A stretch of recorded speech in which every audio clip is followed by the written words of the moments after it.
அஸ்ஸலாமு அலைக்கும் வரஹ்மத்துல்லாஹி வபரகாத்துஹு. அன்பிற்கினிய அல்லாஹ்வின் நல்லடியார்களே, நாம் தொழுகையின் முக்கியத்துவத்தை பார்க்க இருக்கிறோம். தொழுகை யாரிடத்தில் இல்லையோ, எந்த வீட்டுக்குள் தொழுகை உடைய சூழல் இல்லையோ அங்கு நிம்மதியை எதிர்பார்க்க முடியாது, அந்த வீட்டில் பரக்கத்தை எதிர்பார்க்க முடியாது. தொழுகையை தொழாமல் ஒரு பிள்ளையை நீங்கள் படிக்க வைக்கிறீர்கள் என்றால், சாப்பாடு கொடுக்கிறீர்கள் என்றால், அந்த பிள்ளை வேணுமென்றே தொழுகையை விடுகிறது.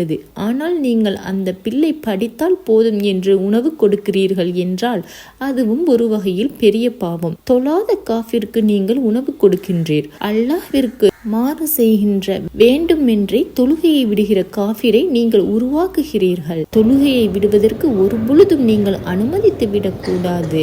நீங்களும் தொழுகையை விட்டு விடக்கூடாது. உங்கள் பிள்ளைகளுக்கும் தொழுகையை விடுவதற்கு அனுமதி தரக்கூடாது. உங்கள் மனைவி மக்களுக்கும் தொழுகையை விடுவதற்கு அனுமதி வழங்கக்கூடாது. இது உங்கள் குடும்பத்தில் இருக்கின்ற நிம்மதியை சீர்குலைத்து விடும். அதனால் இன்ஷா அல்லாஹ் நாம் ஒவ்வொருவரும் நமது வீட்டில் தொழுகையை கடைபிடித்து தொழுது வருவோமாக.